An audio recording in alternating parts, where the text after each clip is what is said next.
Esta conferencia está coorganizada por la Secretaría de Extensión, la Secretaría de Asuntos Estudiantiles y la Prosecretaría de Género, y viene en algún sentido a colaborar en una tarea que hemos iniciado hace un tiempo en la facultad, que es la intención de poder acercar la perspectiva de género a la formación de los futuros psicólogos, psicólogas y psicólogos de la Facultad de Psicología, también a recientes graduados que puedan estar interesados o interesadas en participar. Como algunos y algunas de ustedes ya saben, el año pasado hemos modificado el plan de estudios de la carrera de licenciatura en psicología de nuestra unidad académica, y en ese sentido uno de los ejes que ingresó como clave para la nueva formación tiene que ver con la transversalización de la perspectiva de género.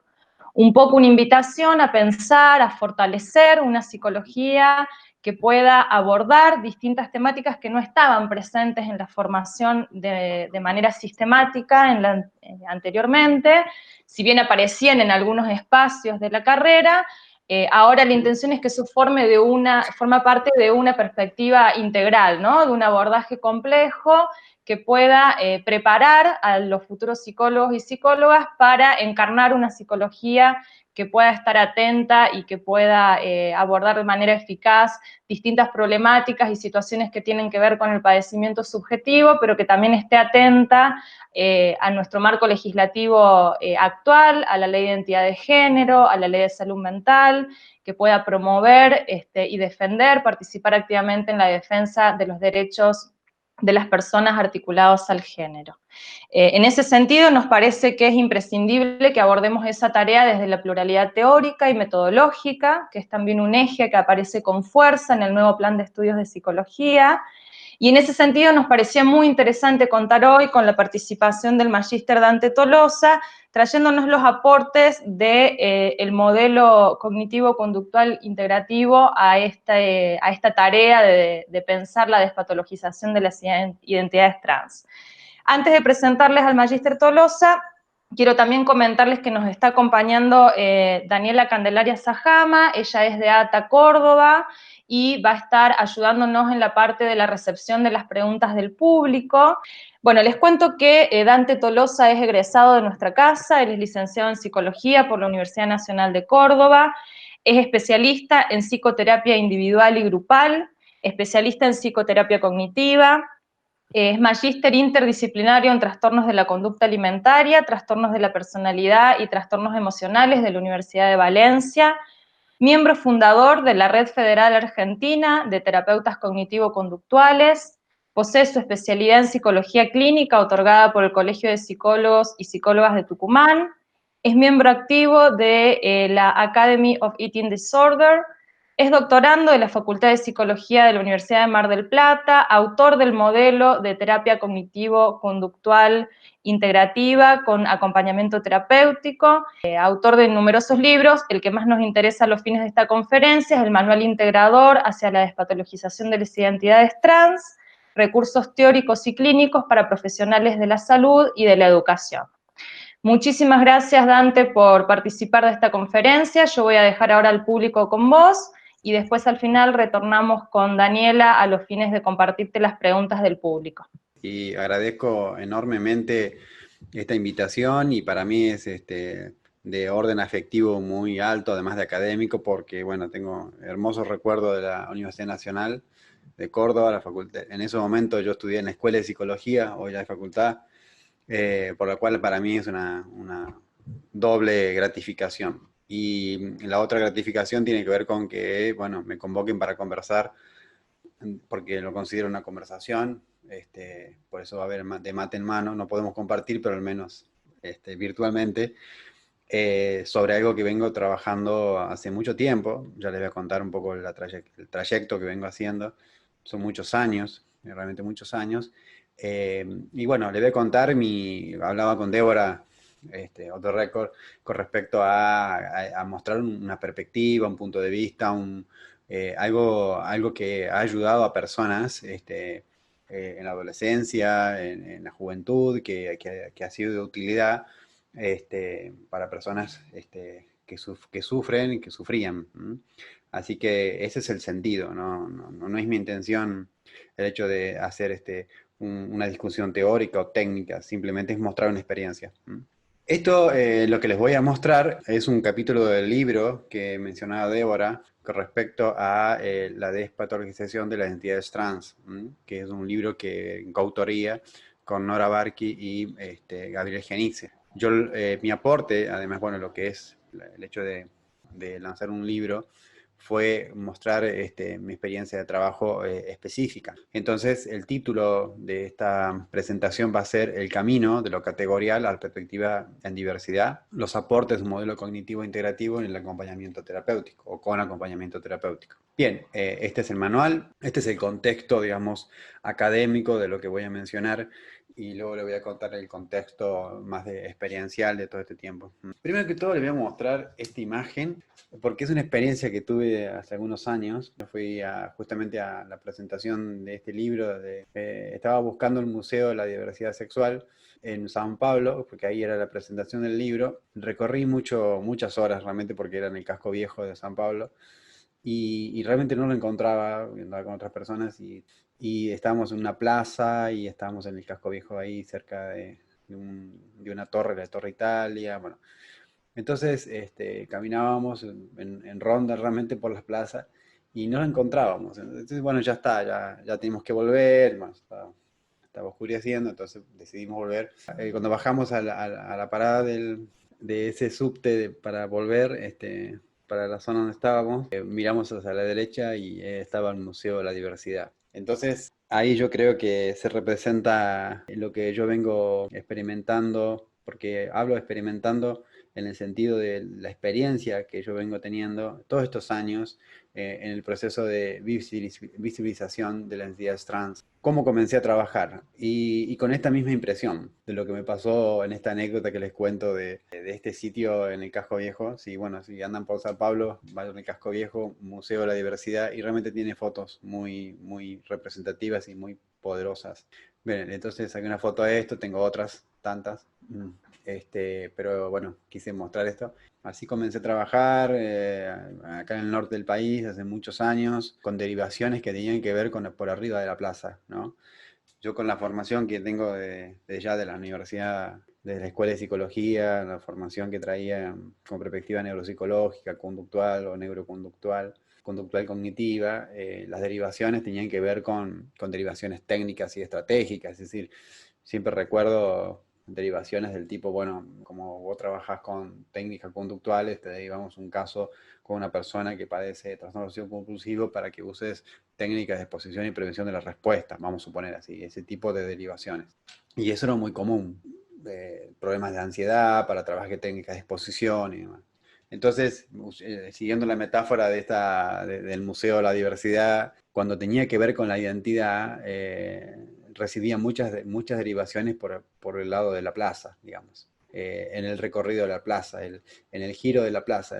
¿Por qué digo giro de la plaza? Y porque para la parte de ahí arriba, donde en realidad tenía que ver con la identidad, esas personas seguramente habían tenido un periplo por distintos profesionales, habían sido categorizadas o categorizados como psicóticas o psicóticos, o habían sido categorizados con trastornos de X. Por supuesto que en el recorrido de la plaza, ¿no? Siguiendo con esta metáfora, hay mucha categoría diagnóstica. Entonces, muy fácilmente, a través de posicionarse de un lugar categórico, vamos a obtener diagnósticos categóricos y vamos a rotular a la persona que sufre. Entonces, problemas de depresión, problemas de desrealización, problemas de una profunda angustia, me eran derivadas justamente pensando en estas categorías.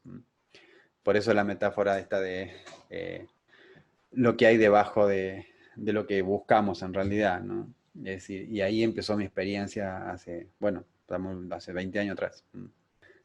Cuando hablamos del proceso de visibilización, uno de los elementos que yo creo que refuerza la invisibilización de la identidad de género es la práctica profesional patologizante y categorizadora, ¿no? En este caso les voy a mencionar a A, que vamos a suponer A es una chica que es una adolescente o ya joven, que, bueno, me llegó bajo justamente esto que yo les menciono del recorrido de la plaza, ¿no? Se me derivó de un lugar, eh, un lugar prestigioso de Buenos Aires, con todo lo que implica el nombre de quien dirige esa institución y todo el periplo que tuvo que atravesar esa familia, eh, sometiendo a muchísimas horas de evaluación categórica para saber de qué se trataba su malestar. Entonces, uno de los planteos más fundamentales a la hora de pensar justamente el trabajo de nosotros como psicoterapeutas es llevar adelante una tarea de deconstrucción, ¿no? Sin duda que sí. Yo creo que es una de las prácticas en el trabajar con la identidad de género que lleva y conlleva justamente una revisión muy significativa de la persona del terapeuta. La persona del terapeuta con respecto a sus creencias, con respecto a sus modalidades de pensamiento, sus sistemas de creencias, sus categorías, sus esquemas previos, porque yo creo que si ya de por sí pensamos que eso debe hacerse pensando en el ejercicio profesional, trabajar en diversidad de género, en diversidad sexual y de género, es aún más sensible. Y ahora a estudiar por qué. ¿Por qué creo yo que aún más en este caso? Bien, entonces prácticas profesionales patologizante y categorizadora de la experiencia subjetiva. Em, Esto que yo les contaba de la metáfora de que tuve muchas horas buscando dónde estaba el Museo de la Diversidad, tiene que ver con la metáfora de que muchos profesionales pasan mucho tiempo evaluando y categorizando y buscando tratamientos óptimos para personas que quizás sería más fácil preguntarles cómo se sienten. Preguntarles, por ejemplo, cómo se sienten con su género. Considerar el concepto de género autopercibido. Considerar la experiencia consiga misma. Es decir, pensar cómo se viene sintiendo desde niño a niño. Cómo se siente con su cuerpo asignado, con su género asignado, cómo se siente. Preguntar desde un lugar vinculado a esto que justamente tiene que ver con la experiencia subjetiva. Un aspecto muy importante en esto es que cuando hablamos de diversidad sexual y de género, eh, no se trata tampoco de una categoría la diversidad sexual y de género. Yo creo que es, como escuché a un maestro en esto, que es Adrián Heylen, tenemos que, en realidad se trata de aceptar la condición diversa que todos tenemos. Somos diversos, aceptar nuestra diversidad. Y eso también compete con respecto a los terapeutas. No nos podemos salir del campo, en el sentido de que así como trabajamos la diversidad, también estamos atravesados por la diversidad, porque creo que tiene que ver con la condición humana. A comienzo, su periplo siendo evaluada y rotulada desde los principios de encuentro, ¿no?, por el sistema de salud. Ocurre justamente esta derivación categorial. En ese momento fue evaluada con un trastorno obsesivo compulsivo con síntomas psicóticos. Y muchas de las chicas que yo ayudo, acompaño, porque ahora vamos a hacer unas consideraciones con respecto a qué trabajo hacemos. ¿Qué trabajo hacemos los psicoterapeutas que trabajamos en diversidad sexual y de género? Desde mi punto de vista, de mi experiencia, por supuesto. Yo hablo de acompañamiento y no hablo de terapia, porque la terapia supone justamente y tiene que ver sus orígenes con un modelo biomédico con respecto a alguien que padece una enfermedad, ¿no? Y la identidad no es una enfermedad. Entonces, esto que yo sé que es una obviedad, lo digo porque yo creo que hay veces que es bueno también hablar de las cosas que creemos obvias. vamos a observar la diversidad, lo que vamos a hacer es justamente una formulación de un adecuado diseño terapéutico, ¿no? Que va a estar conformada por un árbol de decisiones que va a conectar la demanda inicial con la propuesta terapéutica. Bien, entonces se va a ocurrir la derivación categorial, donde se prescribía en A terapia cognitiva conductual para un trastorno obsesivo compulsivo. ¿Y cómo se llegó a esa conclusión? Bueno, después por eso hablo de periplo de la visualización, porque después de muchas horas, ¿no? De una maratón de evaluaciones categóricas y de una historia clínica previa de muchos profesionales que ya habían transitado y habían caminado esta plaza, esto de la plaza categórica. El camino de lo categorial a observar la diversidad implica la formulación de un adecuado diseño terapéutico, está conformada por un árbol de decisiones que va a conectar la demanda inicial con la propuesta terapéutica. En este sentido, acá tenemos que hacer una revisión acerca de, hablamos de acompañamiento y más que de terapia, porque de terapia, ¿qué es lo terapéutico? ¿Qué cambio buscamos? ¿Qué consideramos que pueda estar, vamos a llamarle así, porque si hablamos de terapia hay algo que se tiene que tratar como un problema. ¿Y dónde está el problema?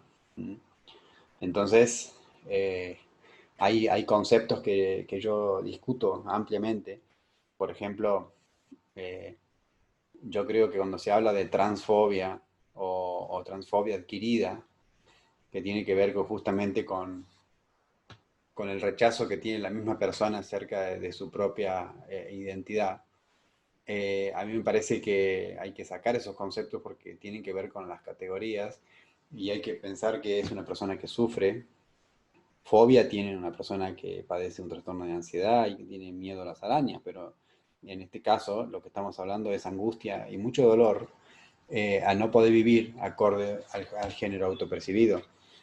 Entonces, y cuando hablamos de la transfobia, en el sentido de la reacción del ambiente, vamos a decir que son personas con falta de comprensión, porque son personas que no entienden o no pueden llegar a tener en cuenta qué es lo que siente, qué es lo que le pasa, eh, de qué se trata la percepción que tiene de sí misma o de sí mismo esta persona que está sufriendo porque no puede vivir acorde a ese género autopercibido. Entonces, es muy importante en este sentido el, el hecho de hacer justamente discusiones con respecto a qué se considera terapéutico, hacia dónde va lo que se supone terapéutico. Hay que tener mucho cuidado con esto, porque podemos pensar que estamos haciendo terapias de la identidad. Y yo creo que ahí está la equivocación. La mirada amplia implicó contemplar la identidad, ¿no? Y validar lo que sentía, ¿no? La adolescente que consultaba, es decir, cuál era su percepción de sí misma, su experiencia interna. Y acá aparece, porque bueno, Débora me habló acerca de que pensemos los aportes desde un modelo cognitivo conductual integrado con acompañamiento, es en qué aporte. El primer aporte, vamos a decir, el primer aporte que podemos nombrar es el hecho de tener mucho cuidado y redefinir terapéutico por acompañamiento, ¿m? Por acompañamiento a la visibilización de lo que le pasa a esta persona, ¿m? Acompañamiento a la diversidad, ¿m? En el proceso de visibilización, en el proceso de aceptación, en el proceso de poder sentirse integrada o integrado al género percibido. Implica la mirada amplia, amplificar esta mirada y mirar en diversidad implica también el hecho de contemplar la identidad y validar. La palabra validar es sumamente importante porque ustedes piensen que esta niña o este niño si vienen sintiendo invalidados desde edades muy tempranas. Hay investigaciones muy importantes, que eso, bueno, quizás si se puede en otro momento podemos conversarlo acerca del estado de la investigación. Hay muchos journals que están realmente investigando seriamente sobre el tema con respecto a los procesos de invalidación que atraviesa una persona justamente en su identidad y que esto comienza en edades tempranas. Comienza en edades tempranas, la invalidación comienza desde el momento en que el nene le dice, el género asignado, Jorgito le dice a su mamá, mamá, no quiero que me compres un camioncito, quiero que me compres una pollera, me gusta más. Y cuando la mamá le dice, mira, Jorgito, estás diciendo estupideces, no vayas a decir eso frente a tu tía, ¿cómo se te ocurre decir eso?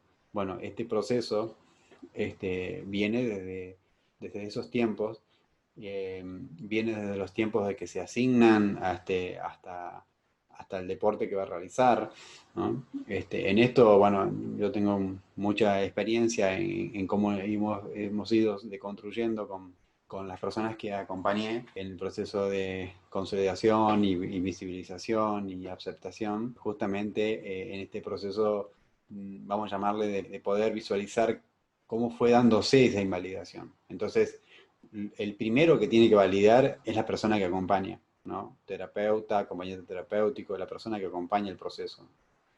Entonces, la forma de validar es, como les dije, rever los propios esquemas, rever las propias concepciones, rever las propias concepciones de diversidad sexual y de género. Yo les recomiendo de que si no han hecho una revisión, una deconstrucción de la diversidad sexual y de género propia, es preferible que no trabajen en estas situaciones, porque no hace falta hacer un comentario, simplemente con una mirada, simplemente en la expresión de los gestos se observa. Esto les digo porque muchas de las chicas y chicos que vengo ayudando, cuando hacemos esta revisión de los procesos de invalidación, ellas mismas y ellos mismos me mencionan cómo los propios profesionales se tornan invalidantes y realmente se hace una intervención iatrogénica, ¿no? Genera malestar sumado al que ya traía la persona. Bien, lo que sentía el adolescente que consultaba, es decir, su propia percepción de sí mismo, validar esa percepción de sí mismo y su experiencia interna. El costo de la invisibilización. ¿Cuáles son los costos de sentirse invisibilizado o invisibilizado, ¿no? ¿Cuáles son esos costos? Esto es un concepto que yo esgrimí en este capítulo, en este libro, porque me puse a pensar, ¿cómo denominamos, o sea, cómo denominamos al trayecto que pasa una persona, ¿no? No solamente sintiéndose rechazado o rechazado por un ambiente más significativo, sino también por los profesionales? ¿Y cómo lo hacemos los profesionales? Vuelvo a decir, con los diagnósticos, ¿no? Con los tratamientos categoriales, biomédicos. A eso yo le llamo costo. El costo es lo que simplemente un profesional no formado en el tema, no formado en diversidad sexual y de género, no formado en género, categoriza. ¿Y el costo cuál es? Y la depresión, el costo es quizás síntomas que ellos pueden categorizar como psicóticos, que en realidad tiene que ver con una persona que sufre, que no está siendo visibilizada, confirmada, validada. Entonces, ampliar la mirada conllevó conformar un equipo y entretejer una red de contención.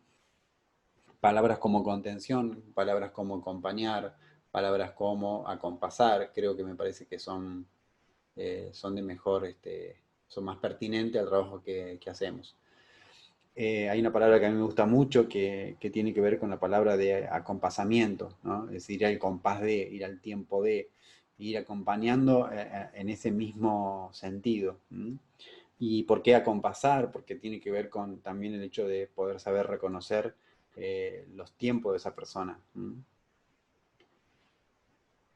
En ese marco se realizó la derivación a una fundación especializada en temas de sexual y diversidad de género. ¿Para qué? Para poder fortalecer el equipo.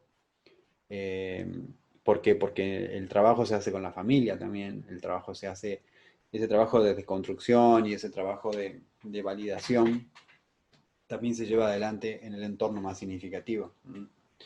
Entonces, las evaluaciones requería considerar los costos de la invisibilización de la diversidad sexual y de género, transitar el camino que estaba mostrando el sufrimiento y no dejarse sesgar por lo evidente. ¿A qué me refiero con eso? A eso me refiero con respecto a que no sesgar lo que supuestamente está ocurriendo.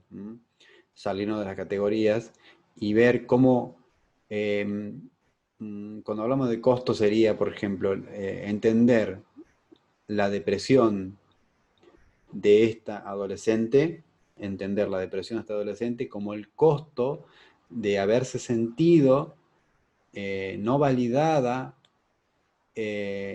sin poder visibilizar su género autopercibido durante estos 14 años, que fue el momento cuando yo le empecé a ayudar, a acompañar. A eso le llamo, yo de la depresión, yo le llamo costo, ¿no? Es decir, no pienso en categorías, pienso que es un costo de haberse sentido invalidada, invisibilizada. Entonces salimos de categorías del DSM-5, el DSM-4, la CIE no sé cuántos, ¿no? Que ustedes saben que ahora ya la CIE ha despatologizado en ese sentido. Transitar el camino, ¿no? Que estaba mostrando el sufrimiento, y esto es muy importante, pensar cómo transitó el camino y validar en ese sentido.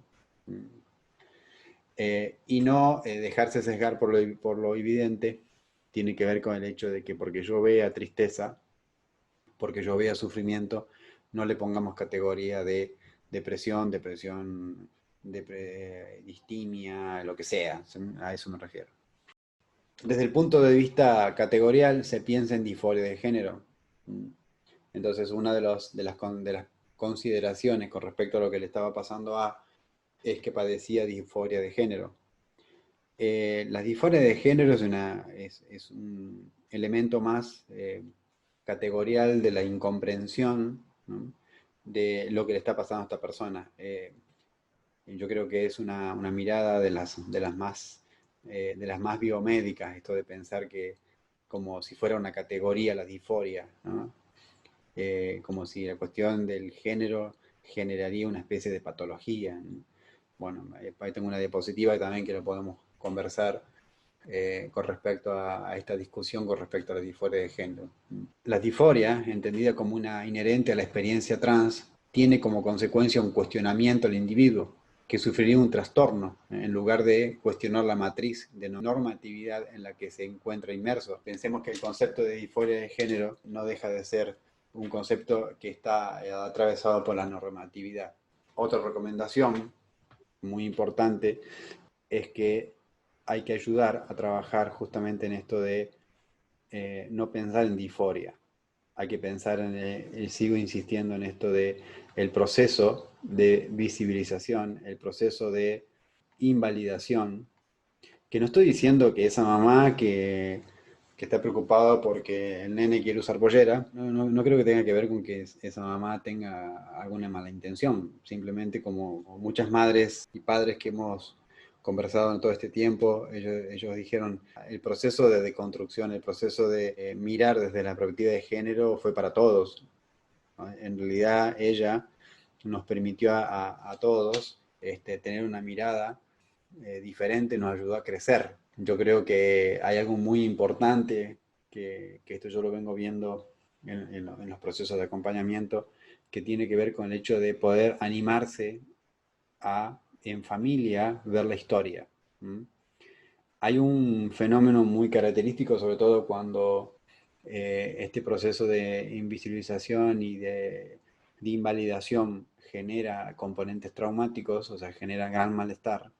La persona es como si hiciera una especie de recorte, ¿no? La vida empieza a partir de, vamos a suponer, esos 14 años. Y para atrás no hay memoria, se perdió la información.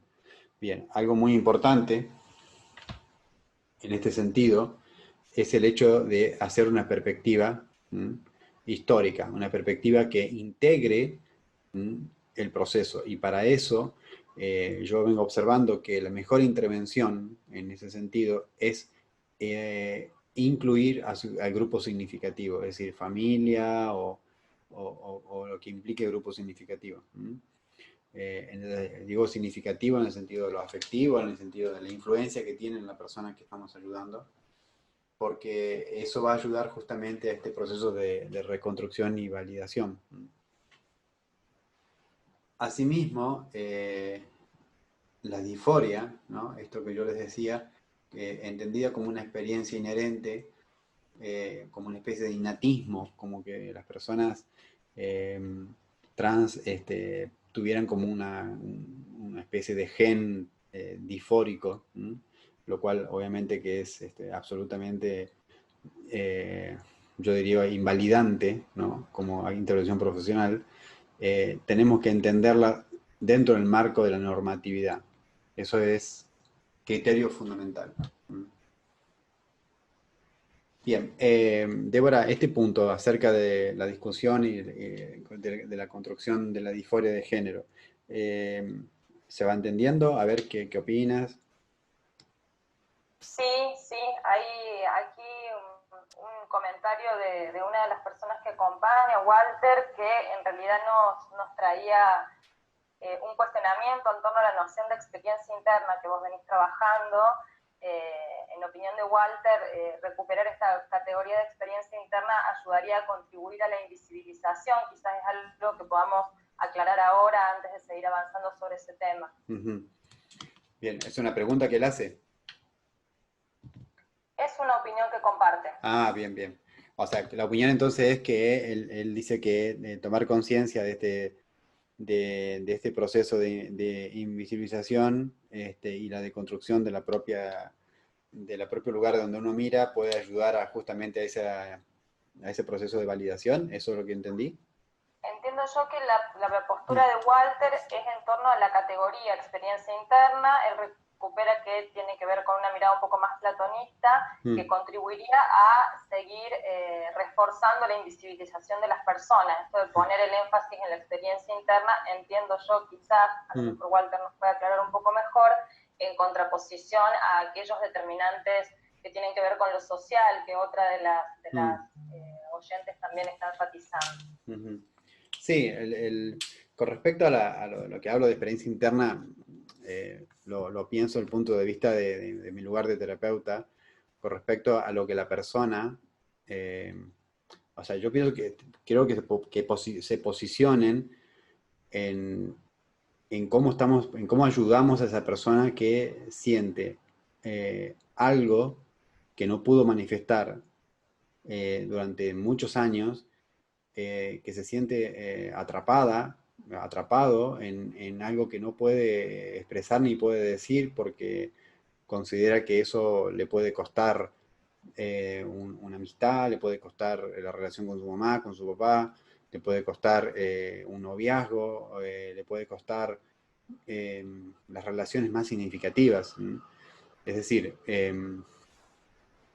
digamos, yo lo que estoy haciendo es una presentación vinculado a cómo ayudar a una persona que está atravesando un sentimiento de invalidación en su género autopercibido. O sea, luego las discusiones, digamos, de sutilezas técnicas, estratégicas, filosóficas, yo creo que eso lo tenemos que transformar en cómo ayudamos a esa persona. Eso es mi postura, digamos, no me quedo demasiado pensando en eso. De la experiencia interna es muy concreto, me refiero a lo que esa persona necesita expresar y decir. A eso me refiero. ¿Se entiende, Débora, mi explicación? Sí, dale. Bien, bien. Bueno, con respecto a esto, en las personas que nosotros ayudamos, por lo general vienen conceptualizadas o conceptualizados como que padecieran una disforia de género, eso dicho por los mismos profesionales. Entonces lo que hacemos justamente es deconstruir acerca de lo que se está entendiendo como disforia. Bien, despliegue del proceso de acompañamiento, ¿no? Lo que hacemos aquí es justamente trabajar en la interdisciplina y el trabajo con profesionales especializados, ¿no?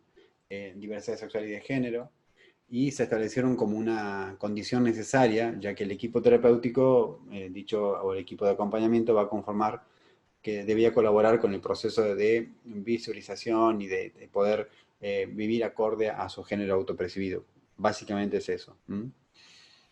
Bien, la conformación del dispositivo es un enfoque de trabajo que se delimitó del modelo cognitivo integrativo, ¿no? Con acompañamiento terapéutico. Y conceptos a tener en cuenta de este modelo cognitivo interactivo con acompañamiento terapéutico tiene que ver con objetivos a cumplir a nivel social, comunitario, familiar e individual.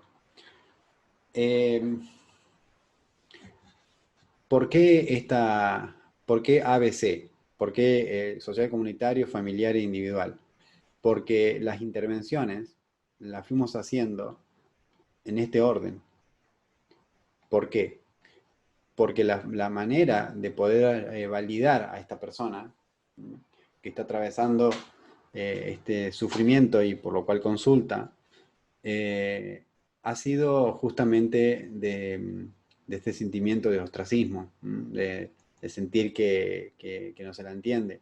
Entonces, hicimos intervenciones que pudieran movilizar a nivel social comunitario y a nivel familiar. La manera de lograr esto fue justamente a través de, por ejemplo, hicimos intervenciones vinculadas a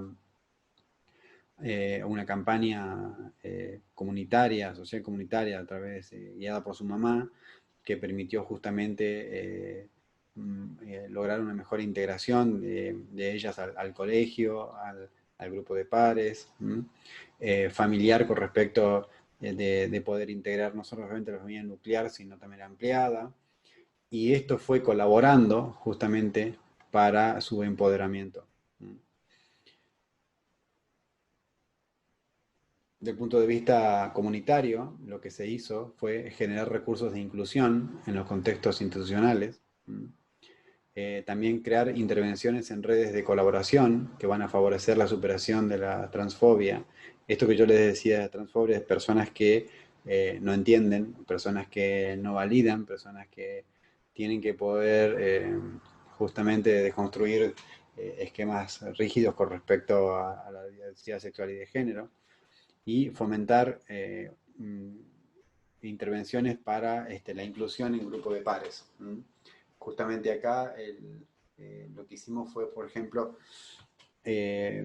hacer un cambio de colegio.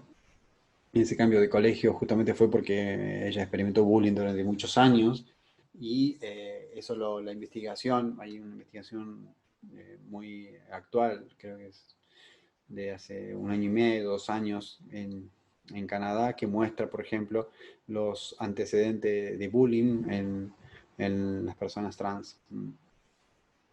Familiar, lo que hicimos es psicoeducar al entorno familiar acerca de la diversidad sexual y de género, o la identidad de género, reducir y modular la elevada emoción expresada en el entorno significativo. Acá tiene que ver con el hecho de justamente buscamos justamente de que se hable del tema, tratando de tomar una actitud comprensiva y de igualitaria y poder conversar de ciertos temas vinculados a lo que ella necesitaba, sobre todo a su experiencia, vinculadas al género percibido, de una manera que pueda ser escuchada y pueda tener un feedback con respecto a vamos a llamarle un discurso de contención y de acompañamiento de parte de la familia. Lo cual en esta situación fue relativamente fluido y realmente tuvo una gran contención en la familia, lo que ha mejorado mucho las cosas. Ustedes saben que hay muchas investigaciones que muestran que una variable que hay que estudiar en estas situaciones que han llevado justamente al deterioro psicopatológico, no por la entidad en sí, sino por la experiencia de rechazo, de rechazo y hasta de abandono del grupo familiar más cercano, en chicas y chicos trans, que ha llevado justamente a trastornos psicopatológicos luego, ¿no? Pero en este caso vamos a decir, vuelvo al concepto de costo de visibilización, costo de vivir acorde al género percibido. Generar recursos de afrontamiento eficaces ante la crisis de angustia, irritabilidad y ansiedad por los caminos y los síntomas disociativos, ¿no? Muchas de las personas que yo ayudo, por lo general tienen antecedentes de haber sido internadas o internados como psicóticas o psicóticos, y que en realidad lo que no se entiende es que tiene que ver justamente con el dolor y con el sufrimiento que genera el hecho de sentir que no puede mostrarse tal cual se siente. Brindar un modelo integrador e inclusivo de la identidad de género, no patologizante de las manifestaciones de las fluctuaciones del ánimo, otro importante recurso. Individuales, mostrar el modelo de trabajo tendiente a la no patologización de la identidad de género, eso es muy importante, y aquí también se trabaja el hecho de, eh, esto yo creo que, volviendo para atrás, esto es así, avanzar en estas áreas, esto es la experiencia que yo vengo teniendo, avanzar en estas áreas, comunitaria, social, familiar, flexibiliza el trabajo individual.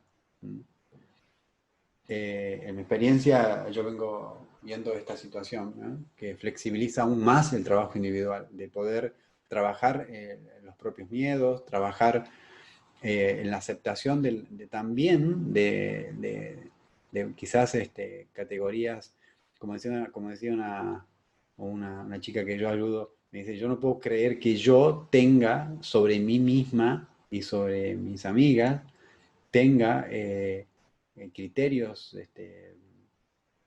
biomédicos, categoriales, eh, como ella decía, transfóbicos, que yo tanto discuto y peleo con eso, yo misma lo tenga sobre el cuerpo de ella, sobre mi cuerpo. Entonces, también ese poder trabajar la aceptación de que lo internalizado y cómo poder justamente resignificar eso internalizado.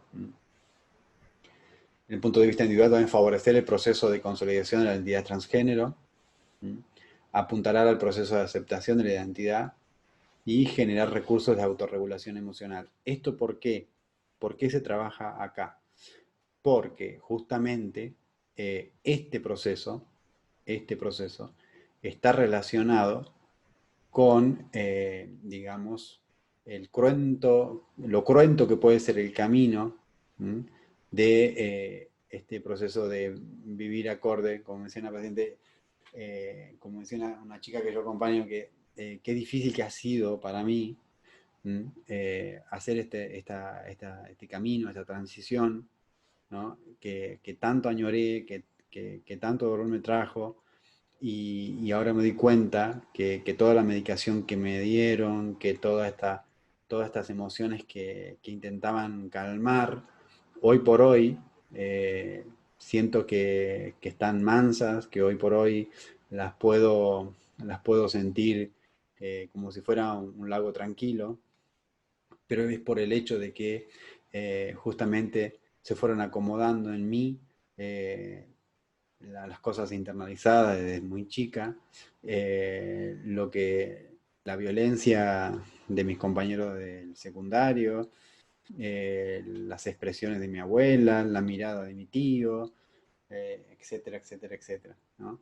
Entonces, es muy importante generar recursos de regulación emocional. Entonces, si pensamos en los aportes de hora que habíamos hablado, tiene que ver también utilizar quizás recursos de la terapia cognitiva más de tercera ola, más de la actualidad, con respecto a todos los recursos vinculados a, por ejemplo, los aportes de la terapia dialéctica conductual sobre regulación emocional, sobre validación, trabajar ejercicios de validación. Hay que trabajar también con aportes de estas terapias, por ejemplo, los aportes que tienen que ver con el hecho de la prevención del suicidio. Ustedes saben que el índice de suicidio es altísimo. Por eso mi opinión personal es que quizás va a haber muchas posturas o discusiones filosóficas, técnicas, ideológicas con respecto a esta situación. Eh, yo me dedico a ayudar, a ayudar y buscar que la persona pueda consolidar un guión posible. Eh, Quedar atrapados, y esto le doy recomendaciones, sé que hay muchos estudiantes de psicología, bueno, que están justamente cursando en la facultad, yo les recomiendo que no podemos abandonar, porque es nuestro principal objetivo, no podemos abandonar la mirada en la persona que sufre. ¿Mm? O sea, una discusión filosófica, una discusión academicista de pasillos de facultad, si no ayuda a la persona que está pidiéndonos que una ayuda que le permita armar un guión posible que le permita tener una esperanza de vida con respecto a que esto es posible, que puedo tomar este camino, que puedo vivir acorde a cómo me sentí de muy chiquita, que pueda vivir acorde al género percibido. Esas discusiones de pasillo de facultad, esas discusiones de torres de marfil científica no tienen sentido. Acá lo que importa es ayudar a la persona y desde ahí me posiciono en esta presentación que estoy haciendo. Y de hecho, la presentación que estoy haciendo tiene que ver con una persona que ayudé, que hoy por hoy ni siquiera ya necesita de mí. Consolidar el guión personal, esto es muy importante, acorde al género percibido, y esto es fundamental, pensar que es acorde al género percibido.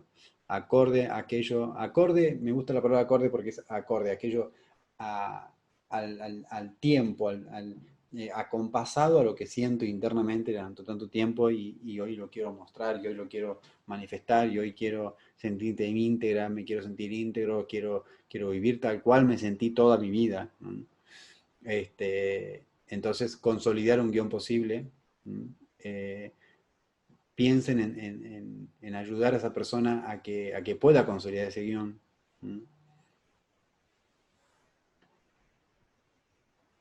La puesta en acción de las intervenciones multinivel llevaron justamente a una relación con esta dimensión, cobró gran importancia la red generada por el grupo familiar. Esto es muy importante, potenciar las redes familiares y los grupos interfamiliares. De hecho, acá en Tucumán hay una agrupación muy importante llevada adelante por la doctora Reina, Fabiana Reina, que tiene que ver con un grupo multifamiliar que se llama Transformando Familias Tucumán, que hace una gran función. Yo he participado de algunas charlas y realmente la obra que ellos hacen, porque son un grupo de familiares y guiado por esta doctora realmente excelentísima en lo que hace, ayuda mucho justamente a esta red interfamiliar, social, comunitaria. Bueno, cobró gran importancia la red generada por el grupo familiar, donde se fueron entretejiendo intervenciones en la comunidad con el objetivo de favorecer la inclusión, ¿no? En A, por ejemplo, ya cuando llegó a los 15, lo que se hizo fue gracias al trabajo de la familia, sobre todo la intervención de su mamá, con realmente una madre muy empoderada en ese sentido. Se festejó el cumpleaños de 15, tan añorado por ella, y realmente eso fue una confirmación muy significativa social y comunitaria. Desde el punto de vista familiar, las sesiones psicoeducativas se realizaron regularmente con objetivos específicos para cada fase del tratamiento. Acá quiero que justamente pensemos que cuando hablamos de tratamiento hablamos de acompañamiento, siempre pensando en sacar estas categorías. En la fase 1, ¿no? En esta fase se brindó información acerca de la diversidad sexual y de género, el valor significativo de la aceptación incondicional de género autopercibido. De igual modo, se exploraron los mitos acerca de la transexualidad y se resignificaron las creencias patologizantes.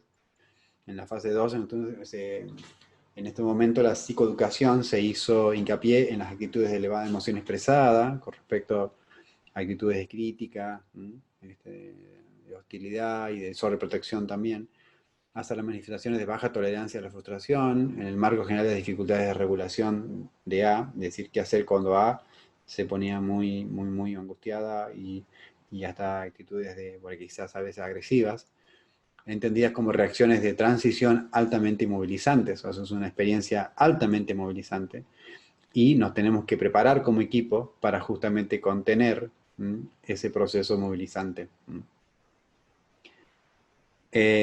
Vuelvo al concepto de que este proceso movilizante que implica un gran componente emocional, a eso yo le llamo costo de la visibilización. Bien, ya con mejores recursos en la fase 3, ¿no? Para la aceptación de la nueva realidad, de la nueva forma de transitar la vida, se trabajó en repertorios de afrontamiento eficaces para las situaciones cotidianas en esta etapa de la vida de A, ¿no?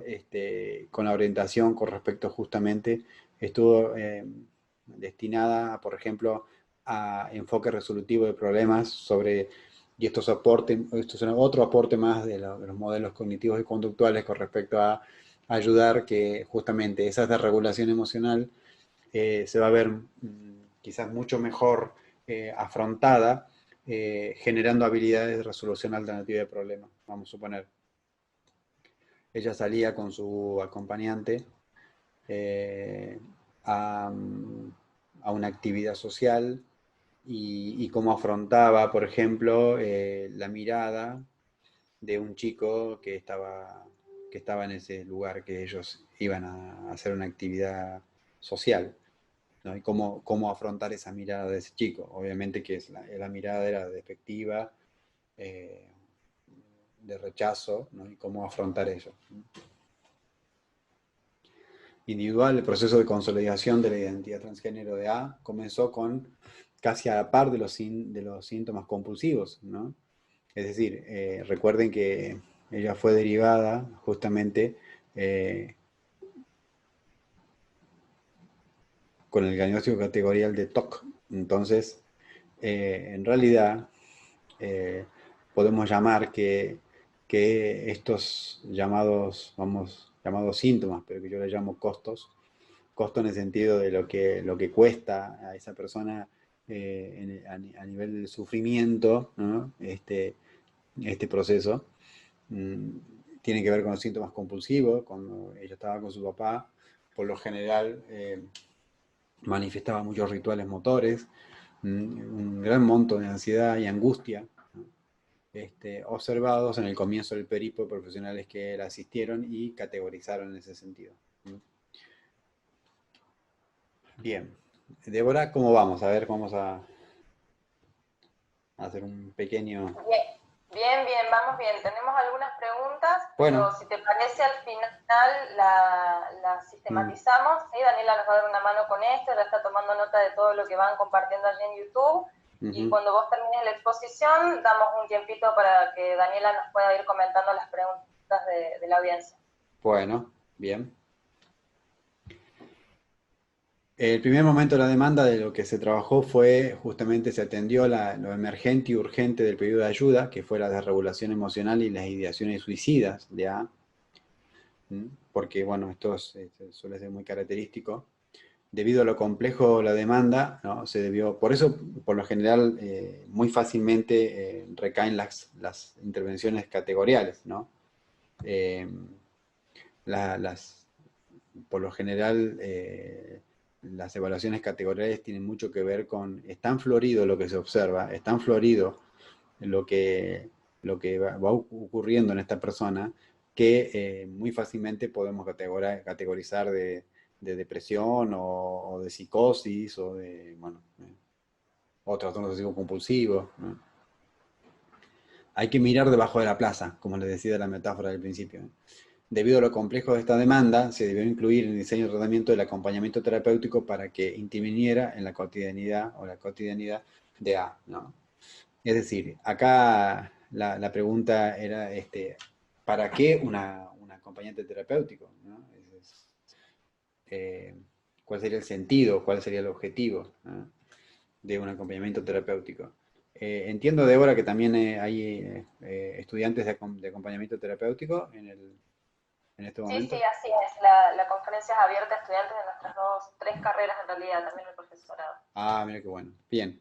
Bueno, entonces la pregunta en ese momento de Adrián Heylen era, ¿para qué acompañante terapéutico? ¿No?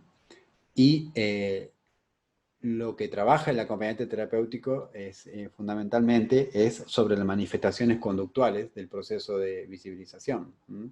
Es decir, esas manifestaciones conductuales, vamos a llamar la identidad, en ese proceso de consolidación de la identidad, hay manifestaciones conductuales, ¿no? Cognitivas, ¿no? Y emocionales. Bien, entonces el acompañante terapéutico trabaja acá, ¿no? Ahí trabaja. ¿Para qué? Por ejemplo, en A se manifestaron ideaciones suicidas eh, y también manifestaciones de agresión a terceros, sobre todo a su papá. Entonces, la acompañante trabajaba mucho a este nivel.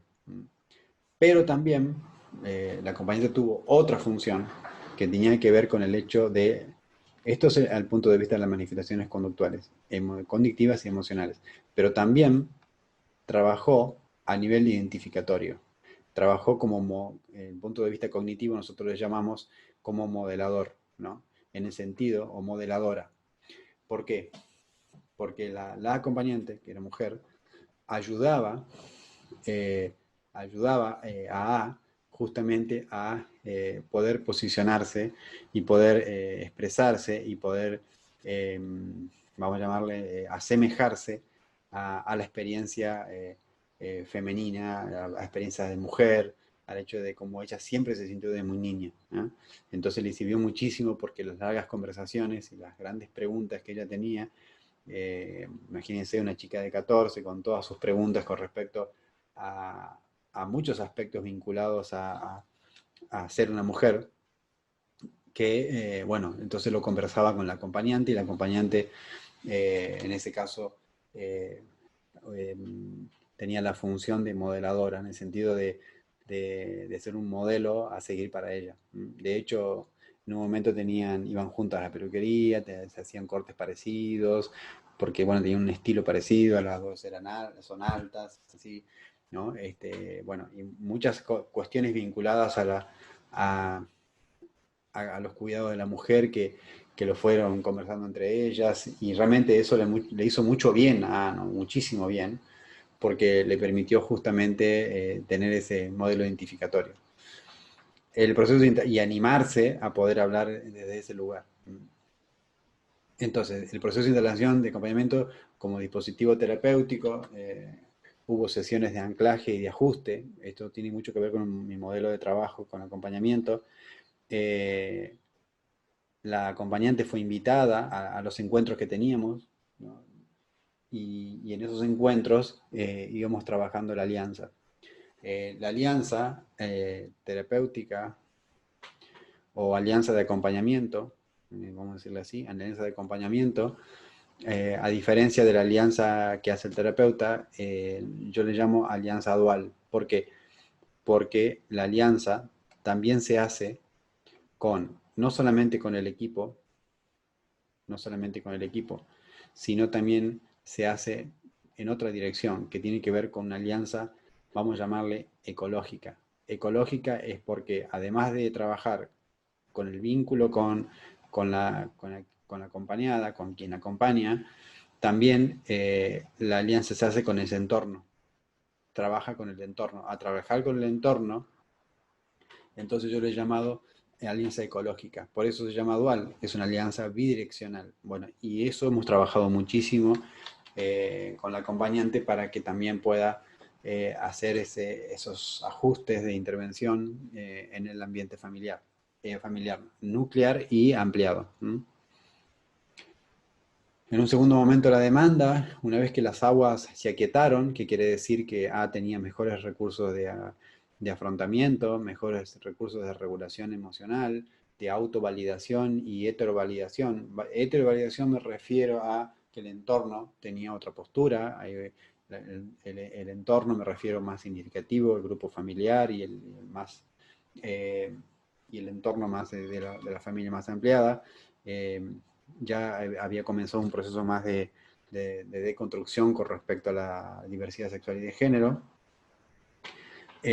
Una vez que las aguas se aquietaron, que los procesos se equilibraron y que el género autopercibido salió a la luz, en el sentido de, quizá esto va a dar a la discusión técnica, estratégica, filosófica sobre qué sale a la luz, pero yo lo estoy diciendo en un punto de vista de cómo ayudamos a esas personas a que pueda vivir acorde a cómo se siente, así de simple, ¿no? Y que el guión de vida de A, ¿no?, se comenzó a integrar, el acompañamiento fue ajustándose a las necesidades más intrínsecas. Necesidades intrínsecas se refiere a lo que la persona siente y no expresó, y lo tiene guardado y no puede decirlo, y comienza a poder expresarlo y poder socializarlo y poder eh, justamente mostrarlo. Esos procesos que habían quedado eclipsados por prácticas profesionales categoriales y mandatos binaristas. Se trabajó, y esto ya tiene que ver con otro aspecto que llevaría mucho tiempo y que hemos hablado con Débora, y quizás una conferencia futura, si da lugar, sobre lo que estoy desarrollando sobre el trabajo con la imagen corporal, que sería muy interesante que se los pueda exponer.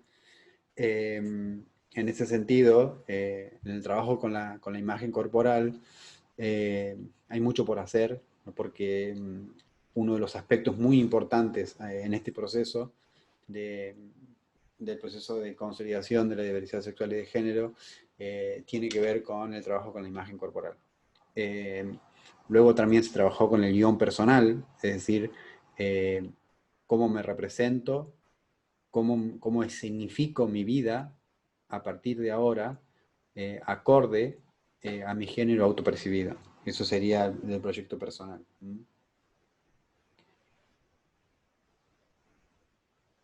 Reflexión final sobre este punto. Obviamente que hay muchas aristas que se pueden eh, em, reflexionar, que justamente vamos a dar un espacio ahora para que lo podamos hacer. Mi reflexión es de que lo descrito aquí, ¿no? Fue un capítulo en el guión de vida de A, que hoy por hoy de vez en cuando nos saludamos, pero ya no necesita de mi acompañamiento. Como dice su mamá, ella es una mujer feliz, es una chica feliz. Eh, ya hace bastantes años y está estudiando una carrera universitaria, eh, bueno, haciendo su vida acorde a como ella quiere vivir y acorde a su género autopercibido. Hoy se siente íntegra, como decía su mamá. Mostró la compleja trama que conlleva transitar el género autopercibido. Fue un proceso movilizador de estructuras básicas, no solo para A y su entorno, sino también para quienes trabajamos en el ámbito de la salud. Yo creo que mi reflexión con respecto a quienes me están escuchando, y que sé que hay muchos estudiantes de acompañamiento y estudiantes de psicología, yo lo que les digo es que no pierdan tiempo en discusiones de pasillo, no pierdan tiempo en discusiones de académicas, y ganen tiempo en deconstruir, en cómo se posicionan en un lugar de validación, en un lugar de acompañamiento de personas que sufren porque no pueden vivir acorde al género autopercibido. Ese es mi mensaje. Este mensaje lo digo de muchos años de trabajo que ayudo y que vengo ayudando, y que hoy por hoy justamente tengo el privilegio de poder tomar conocimiento y poder constantemente de construirme en mi posición como yo diría que como acompañante en estos procesos, ¿no? No me puedo decir terapeuta porque tiene que ver con un modelo más biomédico, más de enfermedad-salud, y yo creo que tiene que ver con el hecho de poder ayudar a una persona a vivir acorde a cómo se siente y cómo se ha sentido toda su vida. Bueno, muchas gracias. Ahora podemos dar lugar a las preguntas. Bueno, me presento, yo soy Daniela Candelaria Sajama, pertenezco a ATA, una organización de personas trans que lucha por los derechos humanos de hombres y mujeres trans e identidades disidentes. Bueno, en la charla fui apartando las preguntas que empezaron a realizar en el chat de YouTube. ¿Qué sería ayudar desde tu punto de vista y cómo vos lo entendés? Y Bien. otra pregunta es si consideras a la psicosis como una patología. Para mí ayudar es sinónimo de acompañar. ¿Y acompañar qué? Acompañar a esa persona en lo que sufre. ¿Y de qué sufre? Sufre de sentirse que de muy chiquita o chiquito no puede vivir acorde al género autopercibido. Básicamente eso. Claro, yo creo que en el chat de preguntas también puso un comentario otro compañero de que ayudar sería un término como más amplio porque desde el acompañamiento terapéutico toman el término más de acompañar, ayudar, escuchar, contener, usan como términos un poco más amplios con respecto a la palabra ayuda.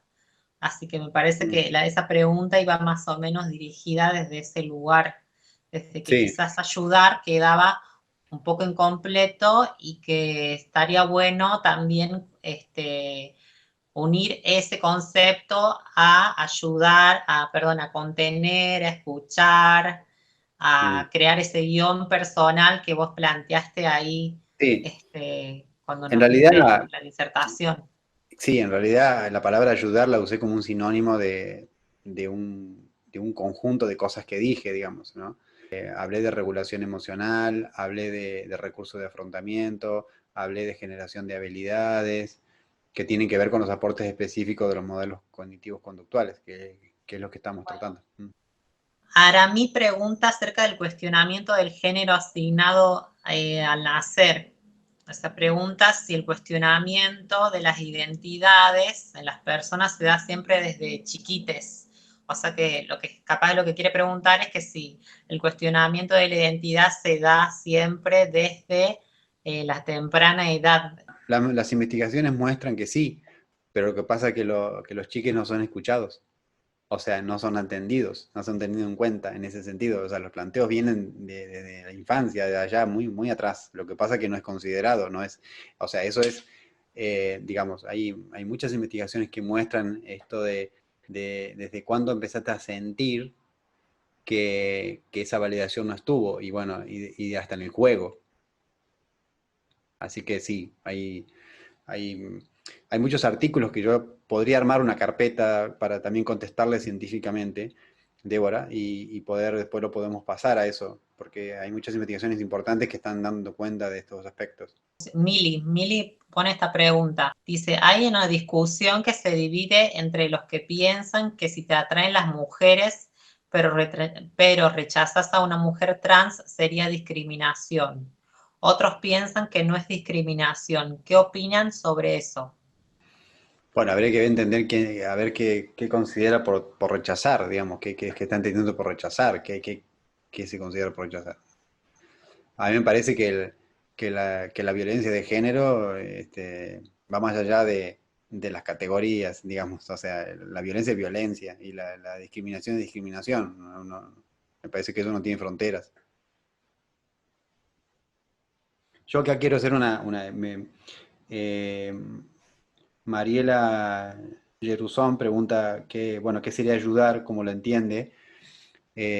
Bueno, en realidad fue una palabra, como yo les decía, pero en realidad hay un esquema de trabajo más amplio que fui mostrando, que tiene que ver con la generación de habilidades, que tiene que ver con regulación emocional, que tiene que ver con eh, generar un guión posible, generar una dirección posible, como habla Stephen Hayes, por ejemplo.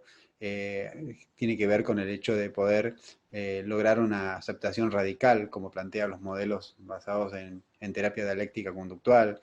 Tiene que ver con el hecho de poder justamente validar, ¿no? La propia existencia. Esos son todos, es abrir el zoom, digamos, con respecto a la palabra.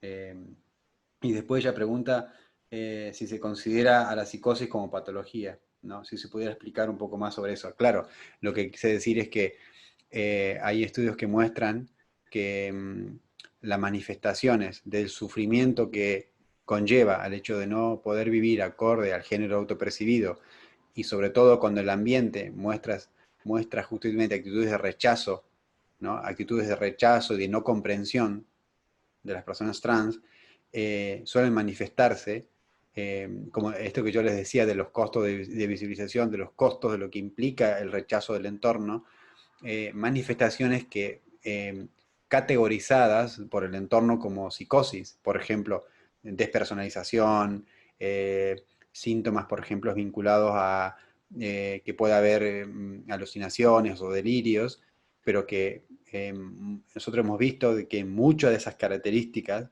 están vinculadas justamente la gran dolor y la tan gran despersonalización que genera la invalidación de tu propia identidad. Entonces, habría que pensar, y yo creo que hay que estudiar mucho más, hay que pensar también que hay que estudiar más, hay que investigar más desde una perspectiva de género sobre estas cuestiones, digamos. Eh, no hace mucho tiempo, yo comencé a trabajar con una chica que de hecho la trajeron de la clínica, o sea, la externaron y la trajeron de la clínica como psicótica. Y empezamos a trabajar, a deconstruir esto, y ella misma se da cuenta cómo esas manifestaciones de despersonalización, esa gran angustia que la llevó a perder juicio de realidad, ella misma me dice, lo que pasa, Dante, es que cuando te niegan, cuando no te validan y te descalifican, eh, en el tiempo, yo creo que esto es una condición casi lógica de lo que me pasó. Entonces ella estuvo medicada por psicótica durante mucho tiempo y internada como psicótica. Y hoy por hoy, en este proceso de autovalidación y validación de su entorno más significativo, justamente hoy buscarle un síntoma o una categoría psicótica no lo vas a encontrar, porque en realidad tiene que ver con otras cosas, tiene que ver con poder vivir acorde a ese género percibido. Paso otra pregunta. Acá me pregunta Luciano si tenés alguna reseña de trabajo con varones trans, ya que Sí, estás refiriendo mayormente el relato hacia mujeres trans. sí tengo experiencia de trabajo con varones ¿Cómo trans. se da la experiencia? ¿Hay diferencias entre el acompañamiento hacia una persona trans femenina y un acompañamiento hacia una persona trans masculina, según tu punto de vista? Yo lo que, en mi experiencia, lo que yo observo es que el sufrimiento tiene otro color, pero sigue siendo sufrimiento por las mismas variables, que tiene que ver con el rechazo, tiene que ver con la no validación. Las variables tienen que ver con los mismos procesos. Quizás adquieren distinta tonicidad, digamos, quizás adquieren distintas características, pero en lo sustancial y en el factor común tiene que ver con eso mismo.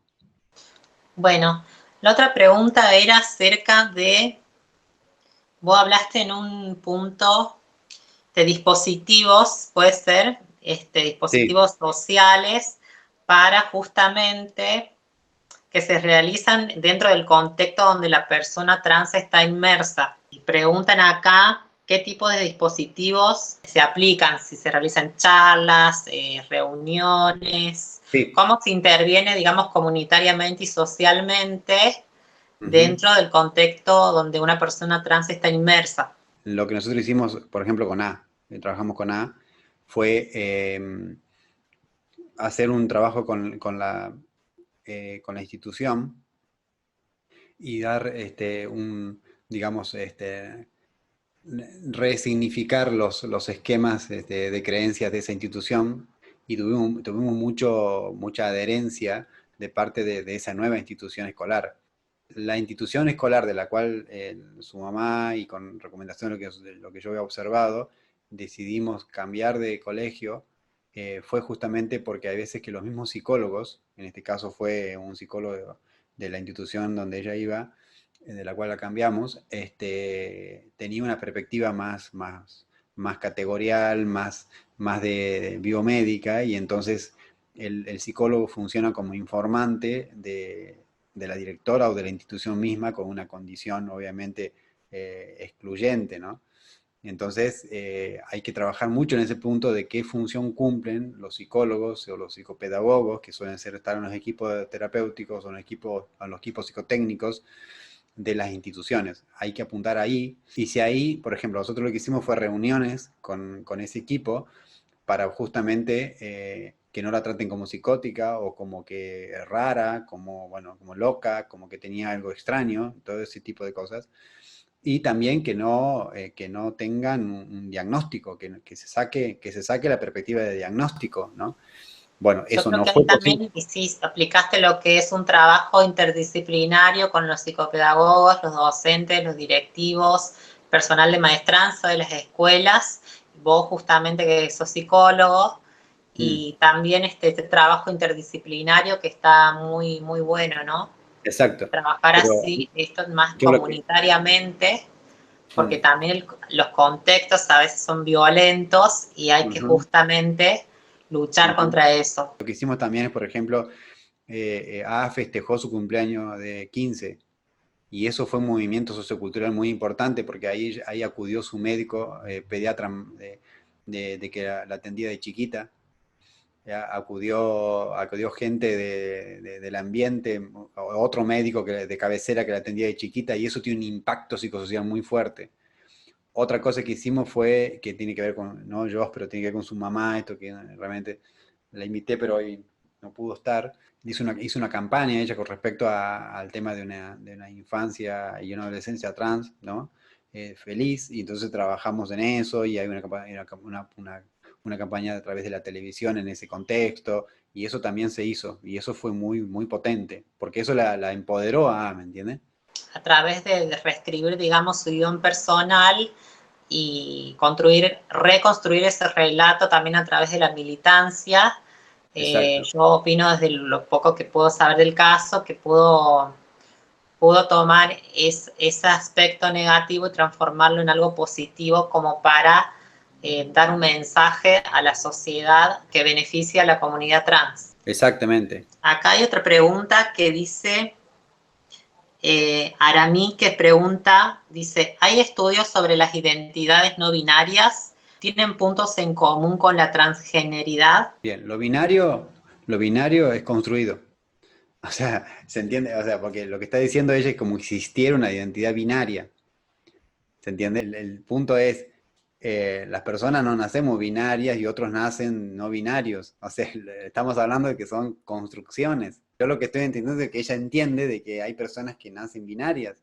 O sea, lo que estamos diciendo es que somos diversos. O sea, el tema es que le puedo mandar investigaciones que tengan que ver con que estudiar más acerca de la diversidad humana en relación a lo sexual y de género. Eso sí, la binaridad es una construcción, ¿no?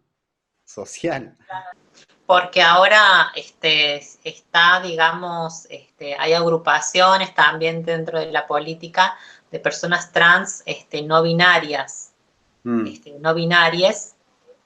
Me parece que ella preguntaba al respecto de eso. Bien. Que tomando, digamos, lo no binario como otra categoría de identidad, que un poco es como, por así decirlo, prima de lo que son las identidades trans, travesti, transexual, que ahora hay identidades no binarias, y ella pregunta acerca de si hay algún estudio, algún material acerca de eso.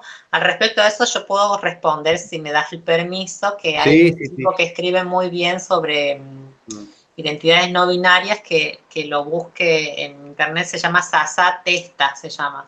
Lo voy a escribir acá por las dudas. Bien. Igualmente yo sí le voy a sacar investigaciones sobre diversidad sexual y de género y experiencias humanas. A mí me parece, o sea, yo hablo de un lugar, yo soy psicólogo, de una perspectiva más de ayudar en un trabajo, no le podemos decir clínico, porque si no también sería también una condición binarista, pero de acompañamiento de personas que sufren.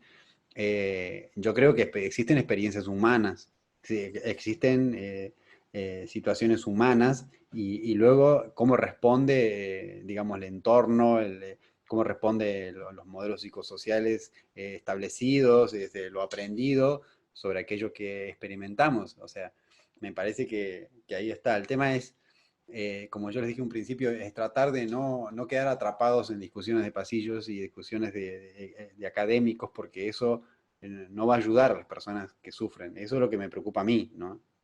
Bien, hay otra pregunta que dice Flor Ortega, que dice si tenés idea o información acerca de acompañamiento de organizaciones LGBT hacia la comunidad trans, porque dentro de los tratamientos que realiza el psicólogo también tiene la par algunas veces acompañantes terapéuticos, ¿no? Que acompañen a esa persona, y si vos sabías de algunos casos y de organizaciones que hagan o personas que hagan acompañamiento terapéutico hacia personas trans. El tema de mi aporte en este libro es que yo lo vengo haciendo hace muchos años, por ahí si quiere comunicarse la puedo asesorar con mayor profundidad en el tema. También preguntan el tema del libro. ¿Dónde enviarás el capítulo y dónde pueden conseguir el manual? en Acadia es la editorial. Después está en El Espejo en Córdoba. Y en Mercado Libre también está el libro, ¿no? ¿Tenés Sí. alguna red social? Porque acá me dijeron que contaste una vez en Instagram una experiencia que tuviste con, una experiencia de acompañamiento que estuviste con un varón trans, ¿puede ser? Sí, sí, sí. En mi Face, me pueden conectar en mi Face. Y bueno, sí, en el Face sobre todo, Dante Toros. Muchísimas gracias, Cande, por la tarea de sistematizar ahí los aportes Sí, y muchas, los muchas debates gracias. en el YouTube. Ya cuando Cande esté rindiendo su tesis, vamos a convencerla de que nos cuente un poco sobre el trabajo de campo que hizo ella con población trans en Córdoba. Bueno, Cande, muchas gracias. Yo te despido Muchas gracias. aquí y le voy a dar el pase al doctor Luciano Ponce. Él es subsecretario de Servicios a la Comunidad de la Facultad de Psicología, que también es parte del grupo organizador de la actividad. Bueno, mientras tanto, Dante, yo había tomado nota de algunas cuestiones que me parecía importante enfatizar de lo que vos estuviste planteando. Ahí se conectó Luciano. Sobre todo a mí me interesaba hacer énfasis en lo que vos traías en torno a la implicación del terapeuta, ¿no? En torno a cómo todos estamos atravesados por la diversidad. Eso no es una característica de la condición humana que sea específica de algunos. Entonces, en ese sentido, como también quienes van a ejercer la psicología tenemos una tarea por delante que tiene que ver con nuestro propio proceso de deconstrucción, de pregunta, de búsqueda, y también de poder hacernos cargo de aquellas situaciones en las que podemos y aquellas en las que no podemos trabajar, ¿no? Yo siempre cuando le doy clase a mis estudiantes enfatizo esto. No somos superhéroes o superheroínas los psicólogos y las psicólogas, hay cosas con las que podemos y hay cosas con las que no podemos, no queremos o lo que fuera. Yo siempre considero que es mejor retirarse de una situación antes que hacer una intervención iatrogénica, ¿no? Y eso tiene que ver con la ética profesional y tiene que ver con la pregunta constante que nos hacemos a nosotros mismos, a nosotras mismas, en torno a nuestra implicación en esa tarea de trabajo con los otros, ¿no? Así que eso a mí me parecía importante como vos enfatizabas la necesidad de construcción propia. Luciano. Además el tema de que es un trabajo de acompañamiento basado en derechos, que en definitiva tiene que ver con la revalorización de los derechos de esa persona. Dante, ¿qué haces? Qué gusto verte. ¿Cómo te va? Muchas gracias por la charla. Hola Dani, ¿cómo estás? Gracias también. Hemos tenido una muy, muy linda jornada. La verdad que te agradezco, Dante, le agradezco a las chicas. Sí, yo muy agradecido. Y simplemente me gusta una reflexión que lo dijiste a todo lo largo de la presentación, que es sobre todo recuperar el concepto y que se tensó en la charla, en el chat, recuperar el concepto de ayuda, pensando en algo que es bravo y que tenemos los seres humanos y es muy jodido, que tenemos la tendencia a colonizar todo lo que se nos cruza por delante. Y en este contexto de trabajo también estamos colonizando, también todavía estamos tratando de ver a ver quién sabe más, quién tiene la última palabra, quién usa el concepto más acertado, quién se equivoca con el concepto, y estamos cazando eso, esa cosa fina, tratando de conquistarlo en el territorio. Voy a usar un término lejano a mi conceptualidad, que es en términos de narcisismo. Queremos ser nosotros los primeros que lo hayamos dicho, visto, y poder marcarle al otro el error de no haberlo dicho como nosotros decíamos que lo decimos. En ese sentido, me encanta esto que decís vos, más allá del modelo conceptual, más allá del lugar donde te pares, el tema es ayudar, el tema es que tenés sufrimiento del otro lado, tenés padecimiento del otro lado, y no podés ser sordo a la ayuda. Pelear por conquistar un territorio, peleemos en otro lado. Discutamos en otro lado. Pero eso, gracias. Tratar eso porque de ahí venía. Y además el hecho de que yo trabajo desde un lugar de acompañamiento de personas que han tenido intentos de suicidio y que justamente fueron internados o internados por ese motivo, y que perder tiempo, porque para mí es perder tiempo en discutir sobre cuestiones vinculadas a ciertos egos de conceptuales, ese perder tiempo le puede costar la vida a alguien. Entonces, quizás hay que tratar de focalizar en priorizar dónde está focalizada tu trabajo, ¿no? ¿Dónde tiene que estar focalizado tu acompañamiento? Ese es el punto. ¿Qué contener? ¿Qué habilidad generar?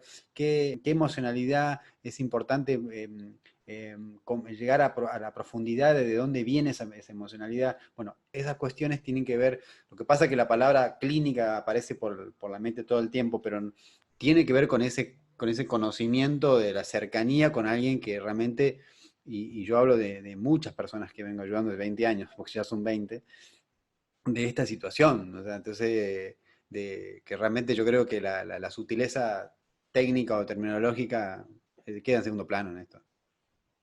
Me parece a mí que tiene que haber como una relación dialéctica, ¿no? Entre un ejercicio de la práctica que pueda responder a la urgencia de problemáticas sociales que son realmente urgentes. Digo, la expectativa de vida de una persona trans en la Argentina es de 35 años. Yo me acuerdo cuando hicimos el año pasado las jornadas de identidades trans y estaban las referentes nacionales de ATA. Yo me acuerdo que en un momento les dije, bueno, la construcción, ¿no?, de un otro orden social es un proceso lento y hay que tener paciencia en esa construcción. Y las compañeras me decían, claro, lo que pasa es que es muy difícil tener paciencia cuando la vida está puesta en juego todo el rato, porque nuestra expectativa de vida no supera los 35 años. Entonces pienso cómo el desafío, ¿no?, de construir una psicología que responda a la urgencia de esta demanda social, pero que a la vez pueda tener momentos de reflexión sobre sí misma, sobre la construcción de conocimiento, que promueva el pensamiento crítico, ¿no? En ese sentido, digo, me parece que está bueno el debate, que hay que recibirlo, que no nos tiene que llevar la vida, pero que sí está bueno para fomentar el pensamiento crítico. Y respecto de esto, Flor Ortega comentaba allí en el YouTube en torno al importante rol de las organizaciones de militancia LGBT, IQ+, y yo quería contarles respecto de esto a quienes están participando de la conferencia, que justamente porque reconocemos como universidad pública ese importante rol que tienen las organizaciones, es que hemos generado en septiembre del año pasado un convenio de trabajo con ATA. Ese convenio de trabajo es el que permitió que podamos empezar a instalar de forma más sistemática la temática trans en la formación de los psicólogos y las psicólogas. De hecho, ATA nos ha dado capacitaciones porque también creemos que el conocimiento no reside únicamente adentro de la universidad, las organizaciones tienen un conocimiento, están produciendo un conocimiento y ATA en ese sentido está comprometida a acompañar el proceso de formación de los universitarios y las universitarias. Y también en ese marco del convenio con ATA, inauguramos el año pasado el programa de atención psicológica integral para personas trans, que es un programa que de manera gratuita y con prioridad de atención otorga un pool de servicios de extensión de la facultad para población trans de Córdoba. Y en este momento de aislamiento social preventivo y obligatorio, también ese programa sigue funcionando a través de un dispositivo de atención telefónica a distancia. Así que bueno, también para que puedan compartir la información, si hay alguna persona trans que en este momento necesita acompañamiento en función de la dificultad del momento social que estamos viviendo, nos pueden escribir a programatrans@psicología.unc.edu.ar para que les podamos dar, contactarles con los profesionales del servicio y pueda haber un espacio de acompañamiento, ¿no? Quería agregar algo respecto a que como vos planteaste, Débora, al inicio, siempre dentro del campo de la psicología y de las identidades trans hay diferentes visiones, diferentes corrientes respecto a lo que es el psicoanálisis, respecto a lo que es el modelo cognitivo que lo conocemos ahora, respecto de otras corrientes más comunitarias, sociales. Creo que es necesario a la hora de abordar esta problemática y abordar el acompañamiento hacia las identidades, que tratemos de aportar desde todos los ámbitos posibles, de todas las corrientes, que no nos cerremos en ninguna, porque eso hace que pierda la riqueza, digamos, del conocimiento que podemos aportar hacia las identidades.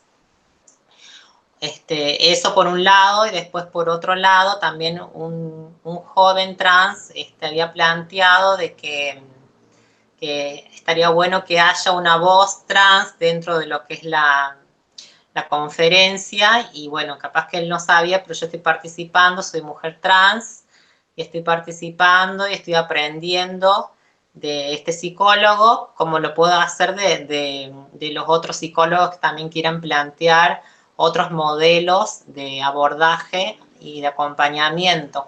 Yo estoy en una organización social que milita hace 26 años en Argentina con hombres y mujeres trans, y mi responsabilidad social como referente es escuchar todas las voces y luchar por los derechos de las personas trans, más allá de ver si una persona plantea un modelo o otra plantea otro modelo, me tengo que ver qué es lo mejor para esa persona. Así que nada, quería plantear esto, que enriquezcamos todo lo que es este campo nuevo de lo que es la psicología y los géneros, y tratemos de aunar esfuerzos. Lo dijiste mucho mejor que yo. Es a lo que yo quería llegar. Es decir, el punto es que recursos psicoterapéuticos podemos adaptarlos y podemos quizás al hecho de integrarlos para ayudar a personas que necesiten, y justamente de eso. Ahí, hoy por hoy se está hablando mucho de las perspectivas ideográficas, en el sentido de salir de las categorías diagnósticas y hacer intervenciones ideográficas. ¿Qué sí quiere decir eso? De muy ajustadas a la persona que necesita, y que ustedes saben que cada experiencia depende de quién la aporte y de quién ha tenido el tránsito en esa experiencia. Por eso yo creo que, bueno, valido mucho lo que estás diciendo, y de hecho en mi trabajo con interdisciplina, transdisciplina, he trabajado con psicoanalistas, he trabajado con sistémicos, he trabajado con distintas perspectivas teóricas, y todos pensando en un punto en común, que tiene que ver con el hecho de beneficiar a esta persona que sufre. Claro, justamente lo que vos planteabas, generalmente yo tengo muchos amigos psicólogos que trabajan lo que es perspectiva de género, y lo hacen desde una visión multidisciplinaria, no lo hacen acotándose, digamos, a una sola corriente, sino tomando un poco de cada una, fijándose en la necesidad del paciente, de la persona, para poder beneficiarle. Exacto, exacto. Bueno, gente, muchísimas gracias a todos. Cande, por haber acompañado desde ATA. Por supuesto, Dante, haberte hecho un espacio en tu agenda para compartir esto con nosotros. Muy agradecido. Todo el equipo de la Secretaría de Extensión que estuvo colaborando en la organización de esto, y la gente de la Secretaría de Asuntos Estudiantiles también, y a todas las personas que se acercaron a participar, a opinar, a debatir. Eso, por supuesto, que es siempre bienvenido, es lo que nos pone a pensar, es lo que nos pone a construir también conocimiento y a construir lazo desde el pensamiento crítico. Así que muchísimas gracias por participar, y ya les vamos a estar compartiendo las próximas actividades de formación de la Prosecretaría de Género y las restantes de la Facultad de Psicología. Toda esa información la encuentran en la web de la Facu y también en las redes sociales de la Facultad. Chao, hasta pronto.